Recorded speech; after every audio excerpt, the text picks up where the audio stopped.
sacrificando una y otra vez, es una sola vez y para siempre. Y yo recibo el perdón de mis pecados cuando pongo mi fe en ese sacrificio, en que realmente la muerte de Cristo paga por mis pecados. Entonces, al yo creer eso, al yo aceptar eso, al entender que soy pecador y que el pecado mío fue pagado por Cristo en la cruz, yo recibo el perdón de pecados de la misma forma que lo recibía el israelita en el Antiguo Testamento. La diferencia es que yo no tengo que volver jamás a buscar otro sacrificio, porque ese sacrificio de Cristo es una vez y para siempre, y mis pecados son perdonados, los anteriores y los futuros. Amén. En pocas palabras entra lo que es la suficiencia de Cristo, ¿verdad? O sea, su obra fue suficiente una sola vez para siempre, ¿verdad? Qué bendición. Si Dios se humanó y se encarnó, Dios Padre se quedó en el cielo y Dios Hijo murió en la cruz. No sé si quiso decir Dios Padre se quedó en el cielo solito. Híjole. A ver, Dios es uno solo, en tres personas. Eso es lo que creemos. No son tres manifestaciones de Dios, son tres personas claramente definidas, pero un solo Dios. Por favor, no me pregunten cómo funciona porque no lo sé. Yo ya les he dado esa respuesta, pero no hacen caso. Lo cierto es que el ser que se encarna en María, el Jesús de Nazaret, era Dios. Era una de las tres personas de la Trinidad. Las otras dos personas de la Trinidad siguen siendo Dios, siguen siendo el Padre y el Espíritu Santo. La diferencia fue que al hacerse humano, el Hijo, Dios el Hijo, de algún modo nunca pierde su condición de Dios, sigue siendo Dios, es 100% Dios, pero de algún modo Él se limita a sí mismo. Es decir, se pierde, es que es tan difícil de explicarlo para que no suene a herejía. No es que pierdes la esencia de Dios, es que Él renuncia voluntariamente a algunas de las características que tenía en el cielo cuando estaba con el Padre. Ok, entonces el Padre está en todas partes, el Espíritu Santo está en todas partes. El Hijo, cuando estuvo humano, no estaba en todas partes. Esa fue una de las cosas que Él no tuvo. Dejó de ser omnipresente por el tiempo que estuvo acá encarnado para constreñirse a la persona de Jesús. O sea, Jesús estaba donde estaba Jesús, ¿verdad? El Dios el Padre, Dios el Espíritu Santo estaba en todas partes, y no fue que se quedó en el cielo como si Él viviera por allá solo y Cristo hubiera venido. Y Dios está en todo, en todas partes. Incluso cuando Él estaba en la tierra, Dios el Padre estaba junto a Él, y el Espíritu Santo también, pero con Jesús tenemos la bendición de Dios caminando con nosotros, como uno de nosotros, ¿verdad? No sé si enredé más o contesté más. Pues es que aquí hay otra que creo que puede enriquecer la respuesta esta nos puede explicar sobre la unión hipostática. Bueno, la unión hipostática lo que significa básicamente es que Cristo y el Padre son de una misma sustancia. Es decir, no son dos seres separados como si fueran diferentes. Cristo y el Padre están unidos. Perdón. Esto es la unión de las dos naturalezas, perdón. Esto lo que significa es que Jesús es 100% Dios, es decir, nunca perdió su naturaleza de Dios, y 100% humano. Entonces tiene una unión que lo hace perfecto en cuanto a ambas naturalezas, sin perder la esencia de ninguna de las dos. No sé si está... Sí, nosotros hemos tratado la manera de explicar eso también, y acerca de la unión hipostática, ¿verdad? De que Dios cuando estuvo aquí en la tierra, pues se humanó y tuvo un cuerpo tal como el de nosotros. No fue una manifestación, no fue una semejanza o que Dios fabricó un cuerpo ahí aleatorio. Por el propósito de la expiación y la propiciación, de que necesitábamos un sustituto, ¿verdad? Pero también ese Salvador necesitaba ser Dios, porque ningún ser humano, como explicamos hace 2 domingos, podía satisfacer la justicia de Dios. Entonces, la unión hipostática era necesaria para que usted y yo tuviéramos salvación a través de Jesucristo. Si se acuerda lo que hablamos ayer sobre la doble naturaleza de Cristo, dijimos que Jesús tuvo necesidades como todos los seres humanos. Es decir, Jesús tenía que comer, tenía que dormir, le dolía el cuerpo cuando se cansaba. Es decir, todas esas cosas que nos pasan a los seres humanos le pasaban a él también. Pero Jesús podía caminar sobre las aguas, Jesús podía calmar la tempestad, Jesús sabía lo que estaba en el corazón de las personas, porque eso solo Dios lo puede hacer. Es decir, en él estaban de manera perfecta y unidas ambas naturalezas, pero sin perder ninguna de las dos su esencia. Es decir, él nunca dejó de ser Dios, pero tampoco dejó de ser un hombre, un ser humano. 100% Dios, 100% humano. En la teología, le decía a los hermanos que nosotros en el seminario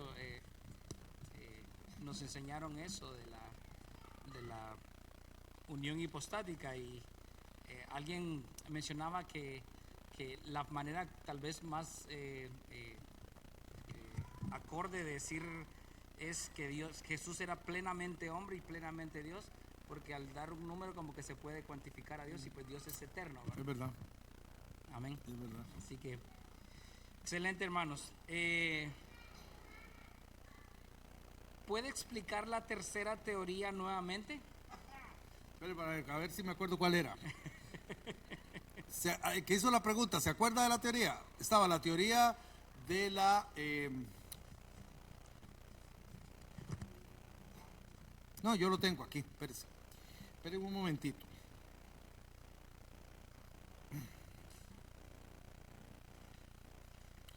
Oiga, ¿alguien vio el... Ah, está ya. Ya lo vi.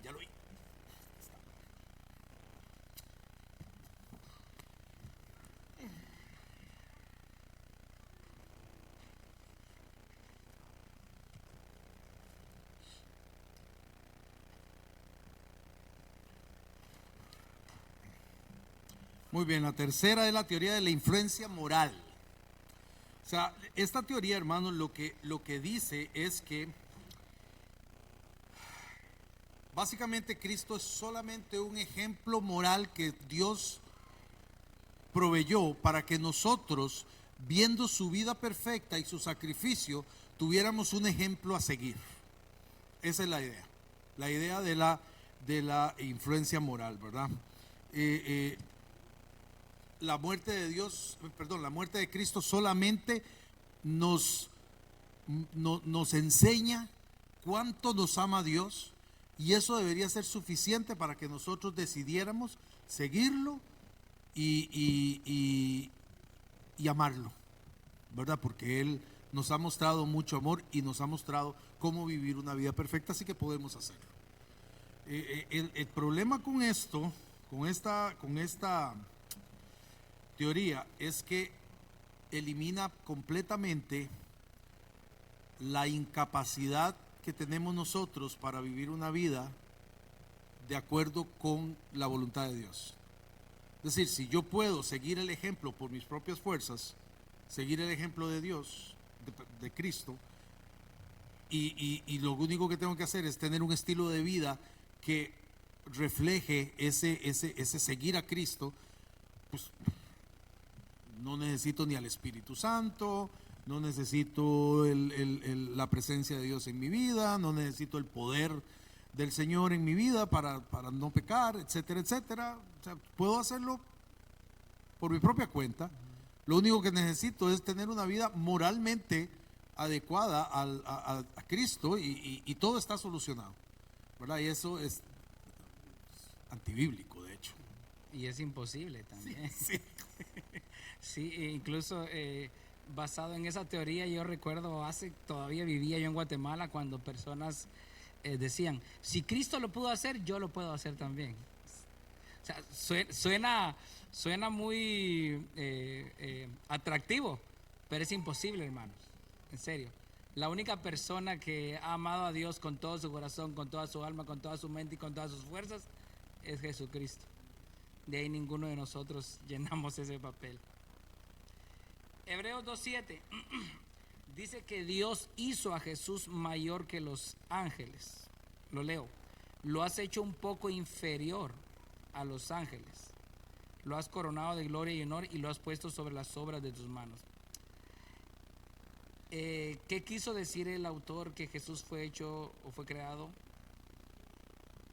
¿O qué quiso decir el autor de Hebreos? Se entiende como que Cristo fue creado.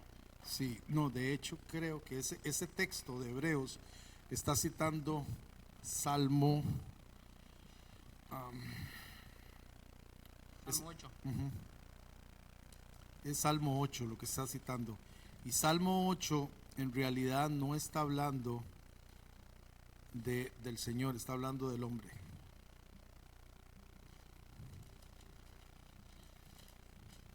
Salmo 8 dice: oh Jehová, Señor nuestro, cuán glorioso es tu nombre en toda la tierra. Has puesto tu gloria sobre los cielos. De la boca de los niños y de los que maman fundaste la fortaleza, a causa de tus enemigos, para hacer callar al enemigo y al vengativo. Cuando veo tus cielos, obra de tus dedos, la luna y las estrellas que tú formaste, digo, ¿qué es el hombre para que tengas de él memoria, y el hijo del hombre para que lo visites? Le has hecho poco menor que los ángeles y lo coronaste de gloria y de honra. Le hiciste señorear sobre las obras de tus manos, todo lo pusiste debajo de sus pies. Hay un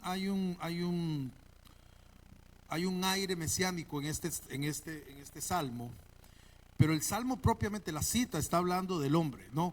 Luego el autor del salmo continúa y dice: todo lo pusiste debajo de sus pies. Obviamente aquí ya nos está refiriendo al hombre, por lo menos en el sentido de que todo está bajo los pies del hombre,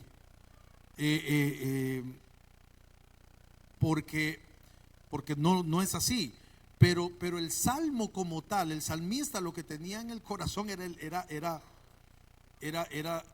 decirle a Dios: ¿qué somos nosotros, Dios, que nos has hecho un poco menores que los ángeles?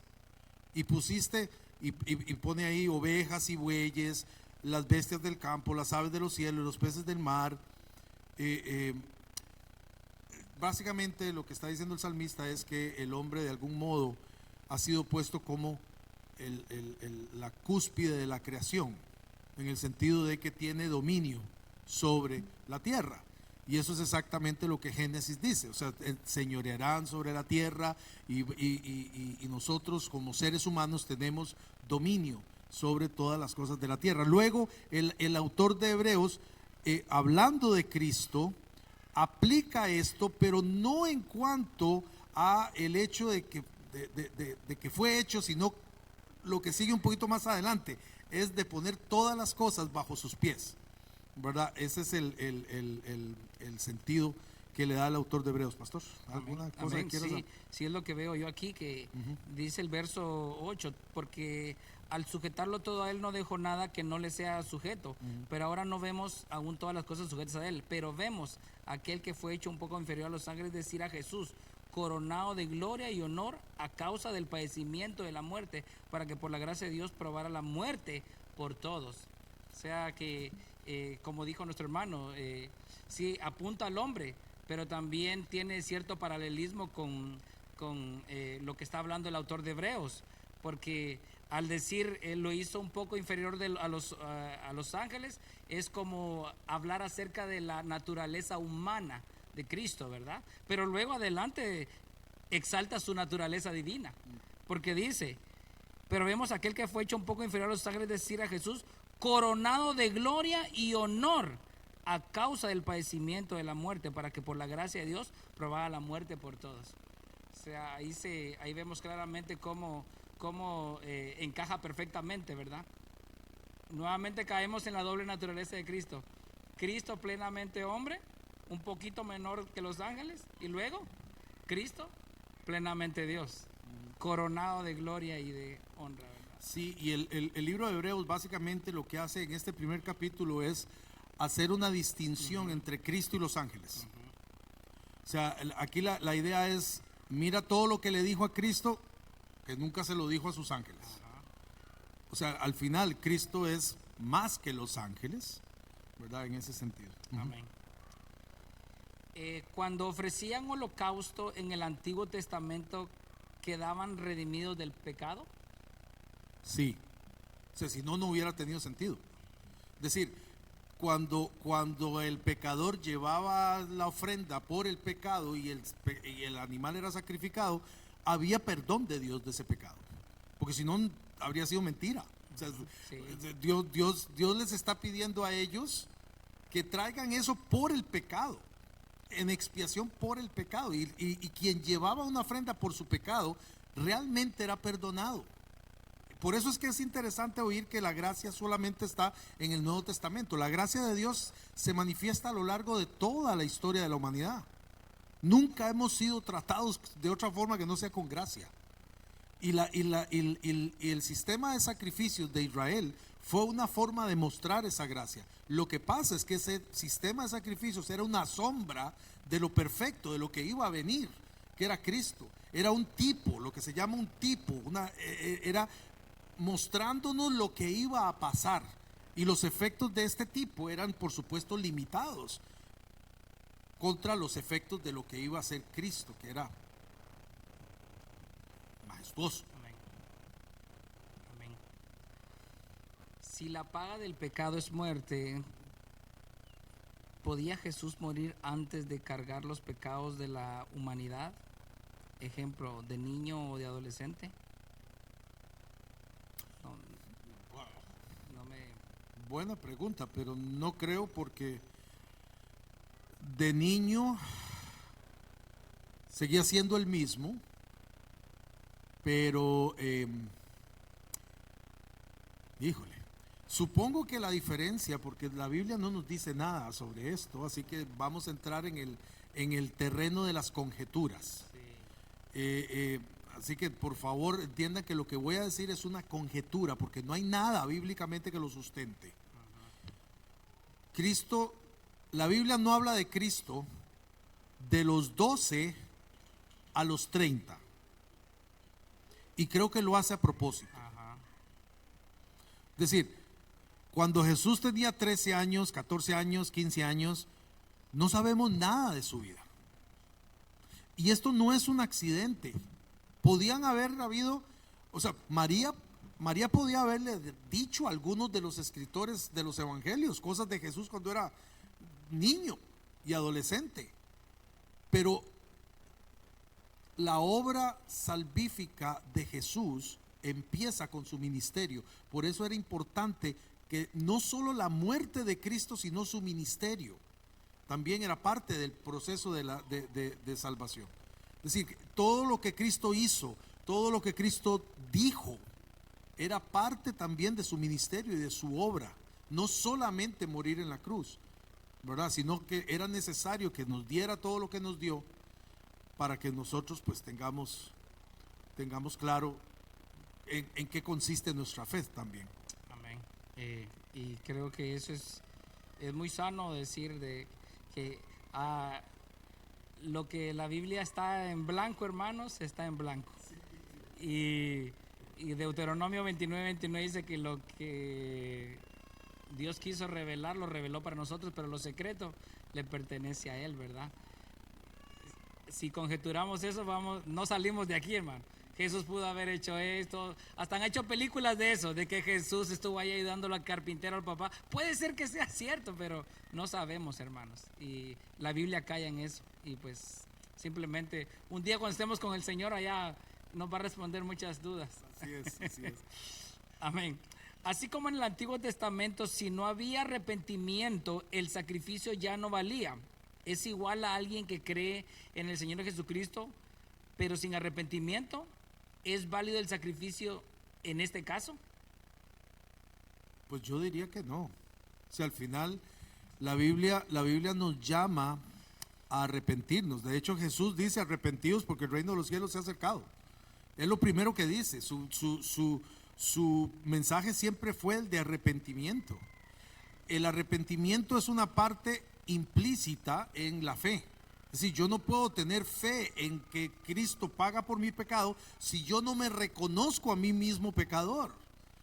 Y el reconocerme pecador debe llevarme al arrepentimiento. Es decir, si yo estoy muy feliz en mis pecados y no me importan y pienso que voy a seguir pecando, pues probablemente de nada vale mi fe. O sea, no podríamos hablar de fe, por lo menos no una fe salvífica.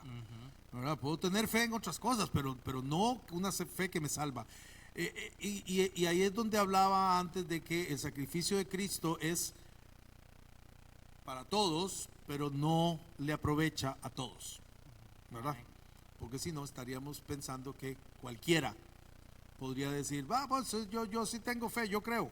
Levante la mano. Levante la mano y diga esta oración y ya está, eres salvo. Y después yo no hice, en realidad aquí adentro no hay nada. No hay nada. ¿Verdad? Amén. Me impactó el ejemplo que dio el hermano cuando habló acerca de esto, el ejemplo de la película del Padrino, ¿verdad? Ah, sí. De que ellos pues se confesaban y como que ya cumplí con mi parte. Y cuando usted estaba dando ese ejemplo me recordé lo que dice Proverbios 21:27, hermanos. Y aplica a esta pregunta perfectamente, porque muchos piensan que el arrepentimiento en Cristo es de esa manera. Ya vine yo a Cristo, le dije: Señor, te pido perdón, pero realmente no es sincero. Y a veces pensamos que con solo declararlo o tener el concepto teológico, ya Dios está obligado a darme esa salvación, ¿verdad? Y no, tiene que ser de corazón. Y observen lo que dice Proverbios 21:27, porque él dio el ejemplo acerca de que muchos traían sus cabritas, ¿verdad? Pero así como que, ni modo, tengo que cumplir para ya que mis pecados pudieran ser perdonados, pero no había sinceridad. Y me impacta lo que dice la sabiduría de Dios aquí. El sacrificio de los, oiga cómo los tratan. No les dice mi pueblo: el sacrificio de los impíos es abominación, cuanto más trayéndolo con mala intención. La nueva traducción viviente dice: cuanto más aquel que lo hace de mala gana todavía. O sea, hermanos, tiene que ser genuino el arrepentimiento. O sea, si yo no debemos de quitarnos este concepto, ¿verdad? De que muy genérico de soy pecador. No, eso suena muy genérico. No es lo mismo de decir aquel tiene cáncer, y no es lo mismo decir yo tengo cáncer. Creo que lo diríamos de diferentes maneras, ¿verdad? Porque si yo digo aquel tiene cáncer, pues digo, bueno, pues tiene que ir donde el doctor, qué sé yo. Pero cuando yo digo yo tengo cáncer, ¿qué hay en mí? Hay preocupación, hay aflicción. ¿Qué va a pasar con mi familia, con mis hijos, mi esposa? Lo mismo sucede con el pecado. Yo puedo decir él es pecador, pero yo tengo que decir lo mismo de mí: yo soy pecador. Yo he pecado, yo he robado, yo he mentido, he adulterado, he hecho esto. ¿Qué hago, Señor? Lo que me espera es la ira de Dios. ¿Estoy arrepentido de este pecado o no? Ese es el problema, hermanos, de que muchas veces piensan de que se puede solamente repetir una oración de fe y ya con eso pues ya soy salvo. Y luego sigo viviendo mi vida con placeres y todo. Como dijo el pastor Sugel, nosotros no creemos en la perseverancia de los impíos, creemos en la perseverancia de los santos. Amén. La última, yo creo que esta es la más pesada de todas. En esta no voy a responder yo, le voy a dejar toda la carga.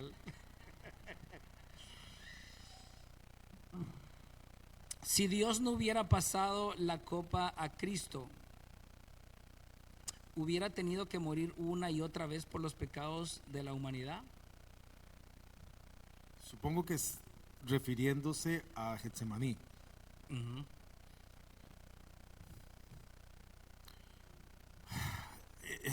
Getsemaní es, y ese pasaje en concreto, es probablemente la muestra más humana o la mayor muestra de la humanidad de Cristo.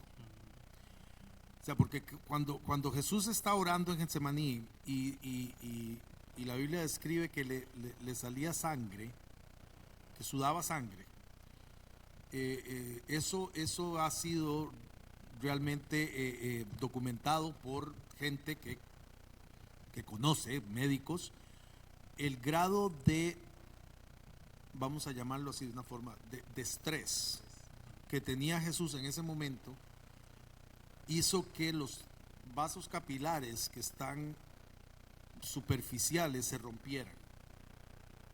Y eso es lo que quien describe esto vio como que estaba sudando sangre. Literalmente estaba sangrando porque era tal el grado de angustia que él tenía que se reventaron sus vasos capilares. Y lo que él dice, pasa de mí esta copa, si es posible, lo que está diciendo básicamente es, Señor, si hay otra forma que no sea ir a la cruz, por favor hazlo. O sea, pensar nosotros, hermanos, que Jesús fue a la cruz como cuando nosotros vamos al dentista, es absurdo. O sea, él realmente tenía miedo. Él sabía lo que se venía en todas las formas, física, emocional y espiritual. Él sabía lo que iba a pasar. Y por eso esa última noche, cuando sabía que ya estaba a horas de esto, su humanidad le pide, Señor, si puedes hacerlo de otra forma, hazlo. Pero al final le dice, pero no se haga mi voluntad. O sea, la voluntad de él era no pasar por eso, sino la tuya.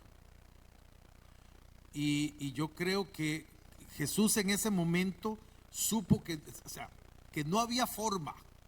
No sé cómo lo supo. Él le oró al Señor que si había alguna otra forma, a Dios el Padre, que si había alguna otra forma que lo hiciera. Pero de alguna manera, Dios el Padre, el Espíritu Santo, le habló y le dijo, no hay otra. No hay. Y sucedió lo que sucedió. Gracias a Dios por eso. Si el Padre le hubiera dicho que había otra forma, pues habría que cambiar absolutamente todo lo que el Padre había inspirado, también lo que el Espíritu Santo había inspirado anteriormente. Habría que eliminar todo, Isaías 53, habría que eliminar todo el sentido, todo el sistema de sacrificios.